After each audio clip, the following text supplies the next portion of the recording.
If you are a creative person, you want freedom more than anything else. You want freedom to express yourself, to do meaningful work, and to follow your curiosity. But the problem is, creativity alone doesn't pay the bills. And many freelancers and creatives I know struggle with money. And believe me, I've been there myself. But what if you can be creative? Do work that matters to you while you consistently make money, because you absolutely can. You will do this by using your creative skills to genuinely help a group of people you care about, so you don't just earn money, but you build a sustainable and fulfilling business. To do that, let's talk about some important ideas first, so every step I talk about after that will make much more sense to you. The first thing we talk about is value. If you are a creative, you want to do stuff that you want. But if you want to make money, you need to understand business. And business means doing things other people want.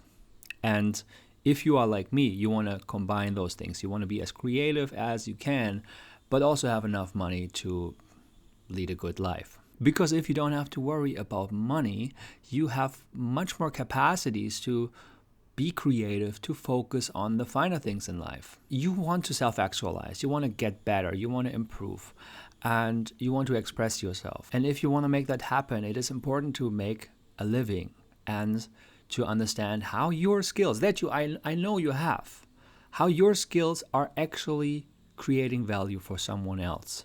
So let's define value real quick.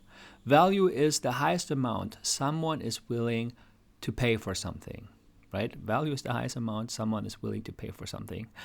And this definition is really helpful because it helps you to understand that value isn't something that is fixed, predetermined. It's not built into a service or into a product. It's based entirely on how much a specific person in a specific situation feels it's worth to them. A lot of people I know feel uneasy about this because it feels vague, it feels unpredictable.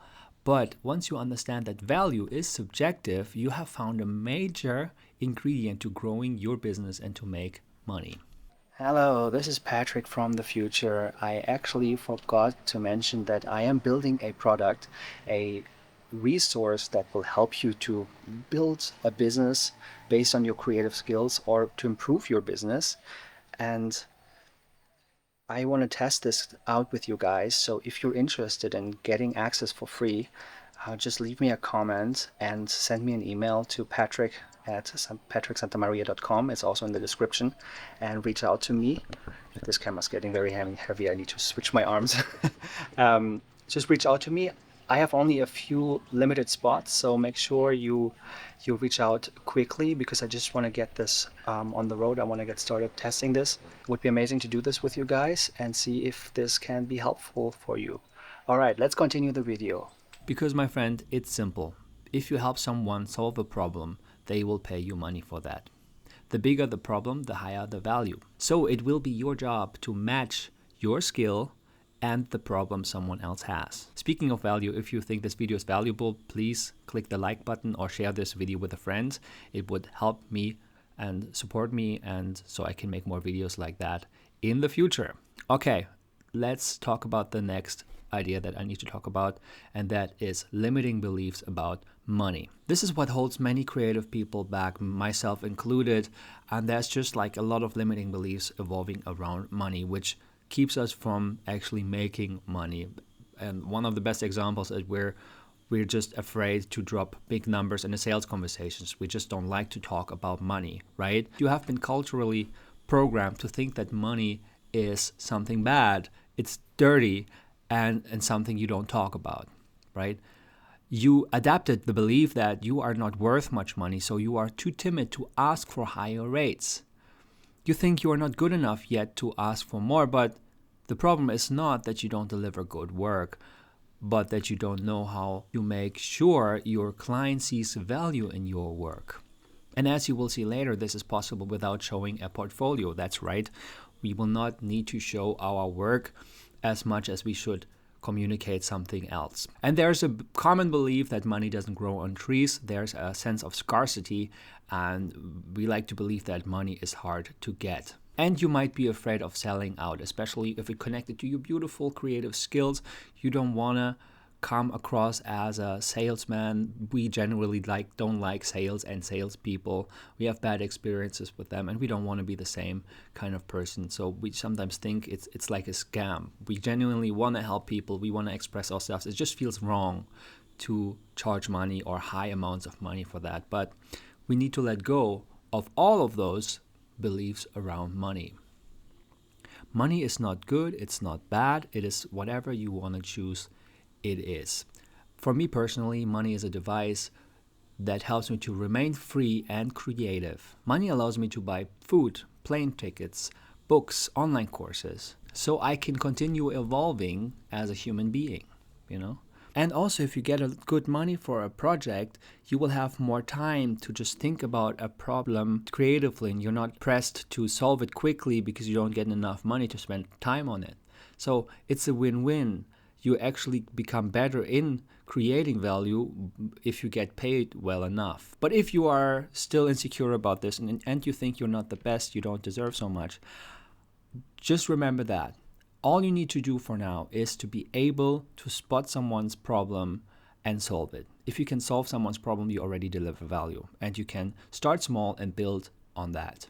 So it's not about you deserving money or not. That's not the question. You will get money once you understand how you deliver value. People will always pay for something they perceive as valuable. All right, so let's talk about how we can monetize creative skills. There are, generally speaking, 3 ways. The first one is through service. The second one is through products.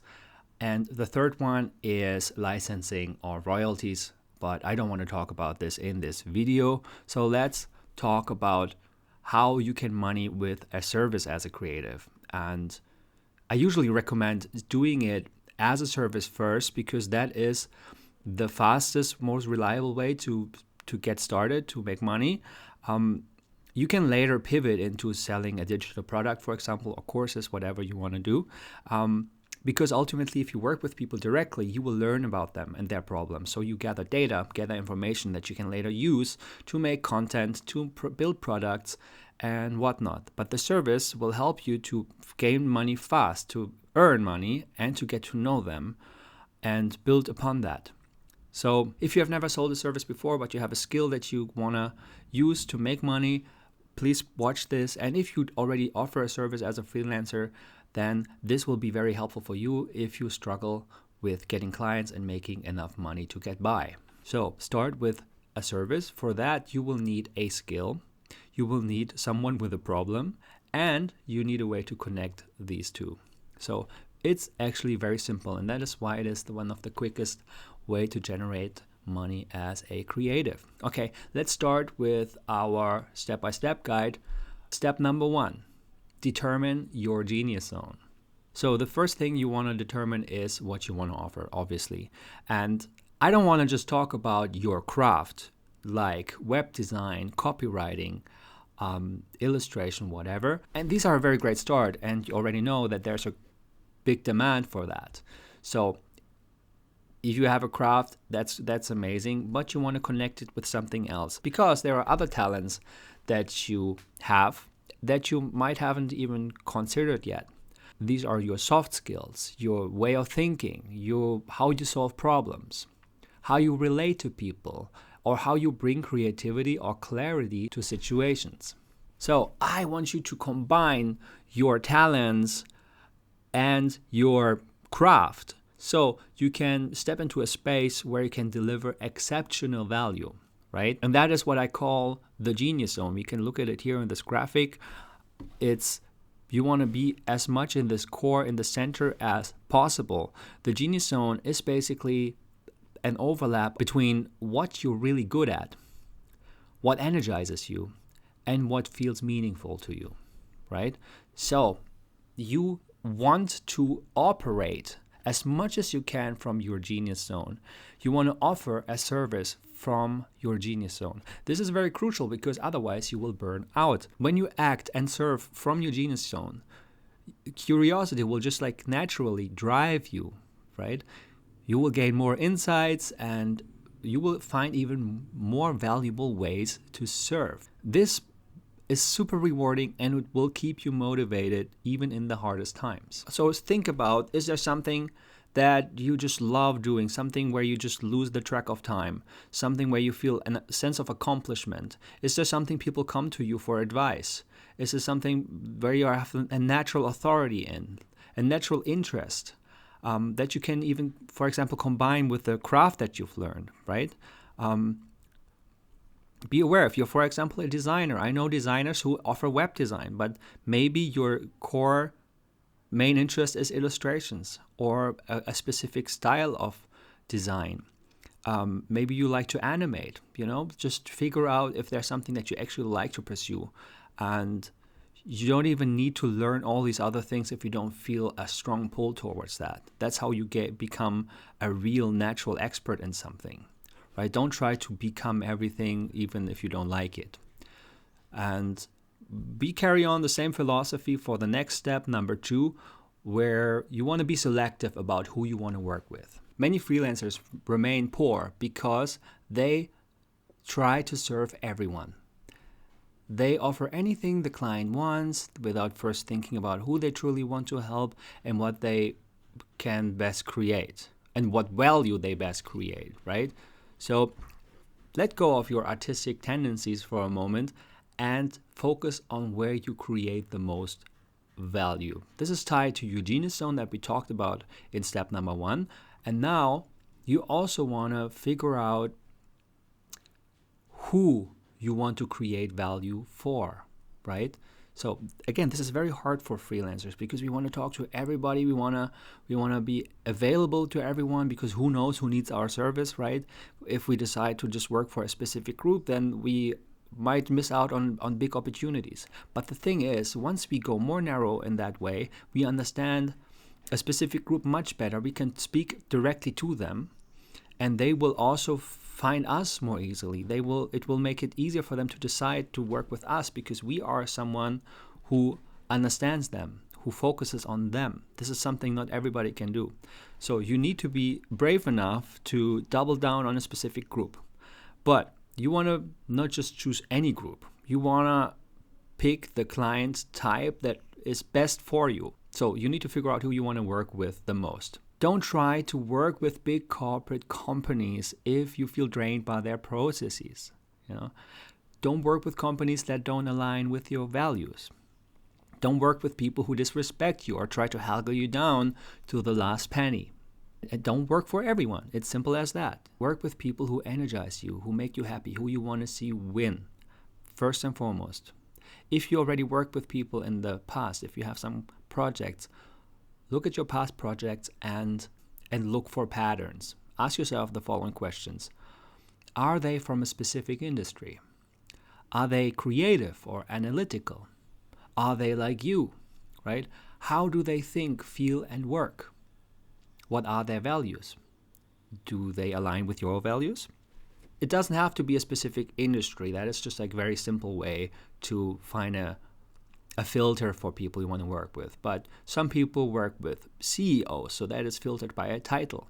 Or maybe even moms in leadership positions, which is more like a demographic and a psychographic, right?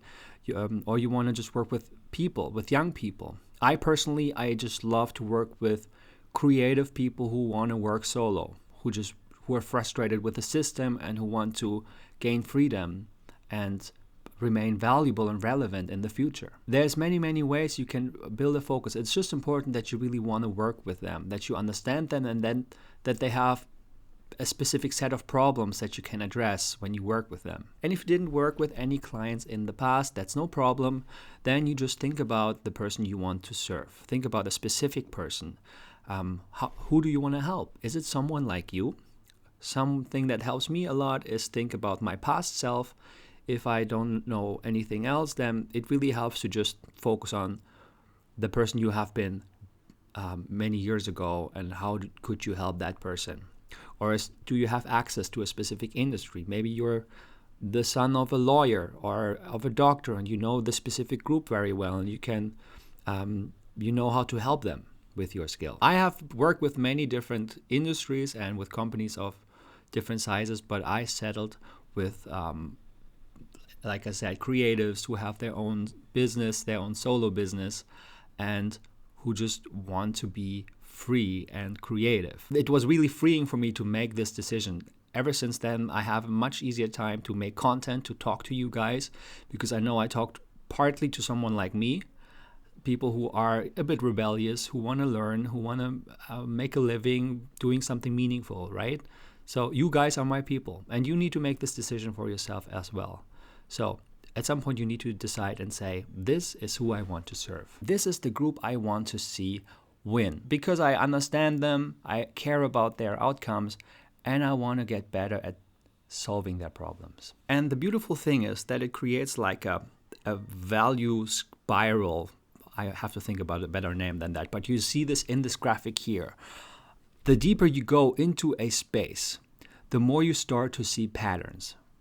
And the more patterns you see, the better you can anticipate problems in the space, the better you can spot opportunities, right? You will see patterns not everybody can see because you are going into a very deep, very specific group. If you are working with CEO moms, for example, and you continue working with them and designing their websites, building illustrations for them, you also understand what they're struggling with. You know better than anyone else how it is to be a mother and a manager of a big company, because they will tell you about that. And you can talk about this when you offer a service.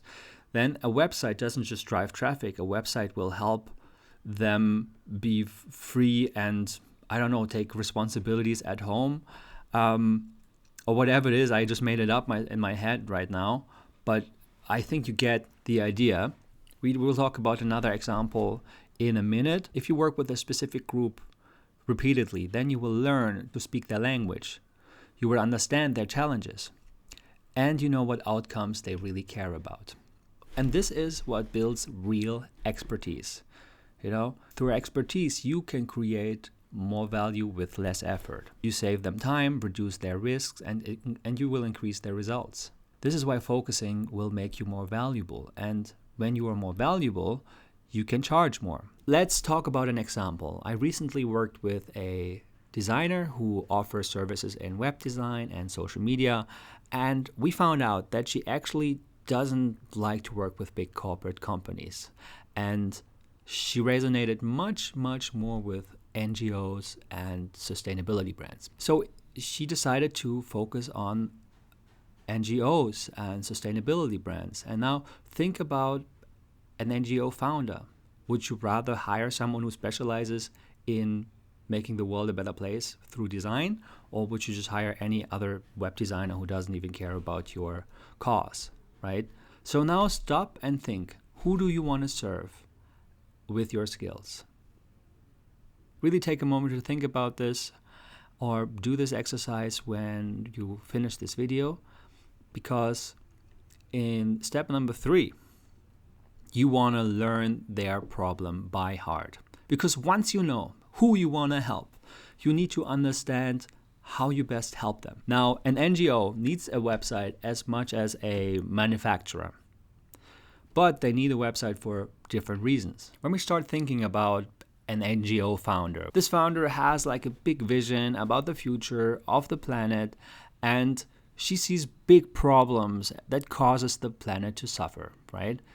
So she builds a company that actually makes the world a better place. She has this huge vision how to make the world better. She builds a solution that can help the planet, but the problem is not everybody cares as much as her, and not everybody understands the solution she has in mind. So a big part of the marketing effort is to make other people understand, to make other people care.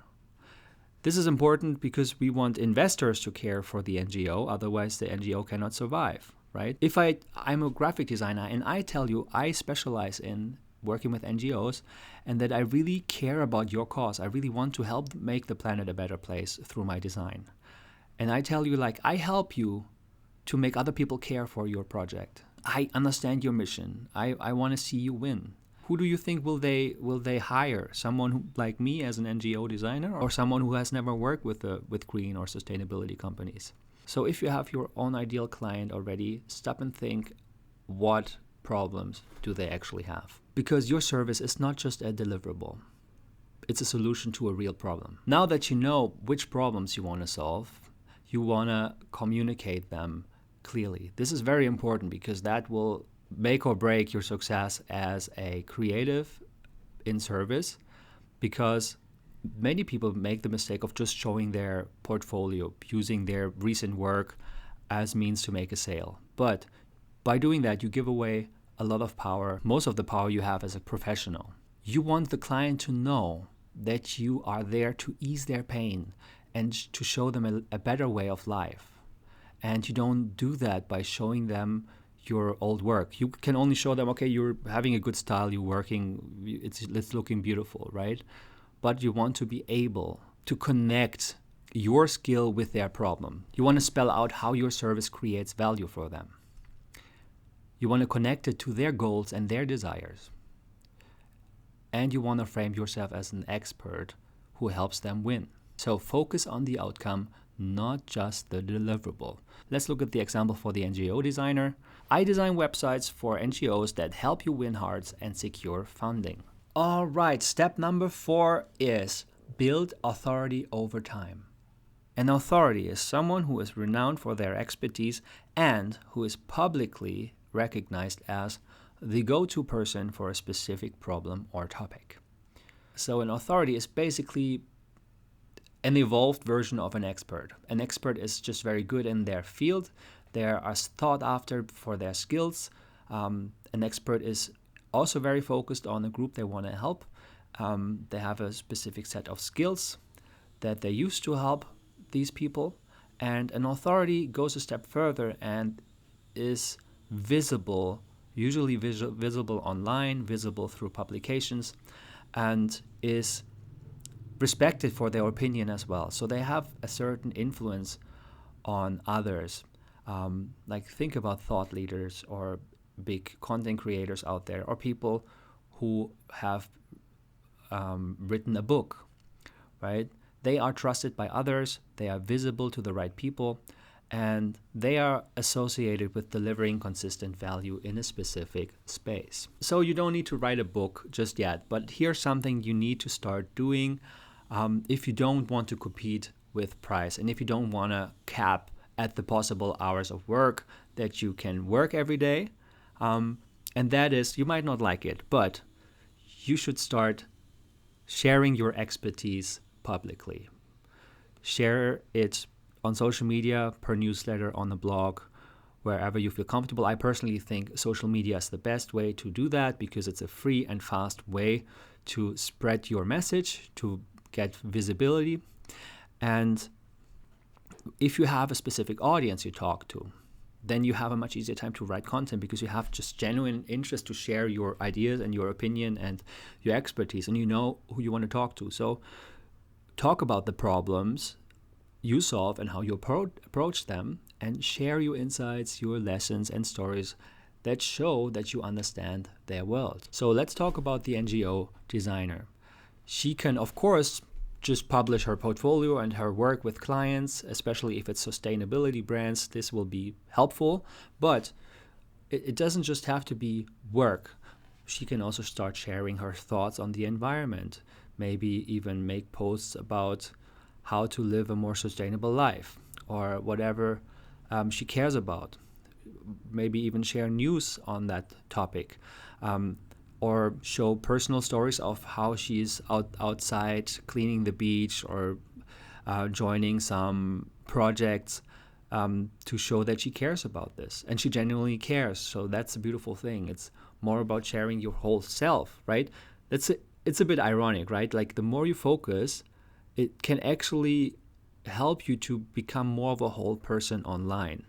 Because you just talk to the people that you care about using skills you care about, and you talk about the things that you care about the most, and this will give you a unique edge. People will love you for it, and people will want to work with you for it, and all you have to do is bring that excitement online, right? And learn how to express that and to share that with other people. The NGOs of the world will see that and think like, hey, wow, that's a cool person. She's interested in our cause. And she's also a designer. Amazing. Most people will not even need to look at the word itself. That's why I wouldn't prioritize the portfolio. I would prioritize connecting with them on an emotional and mental level. They want to see if you are there to support their cause. That is much more important than just like delivering a beautiful design. Of course, you should hone your craft and become a good designer and have your own style and all that. But this is something you can neglect because that's what creatives learn, right? We are getting good at our craft. So that's something, sure.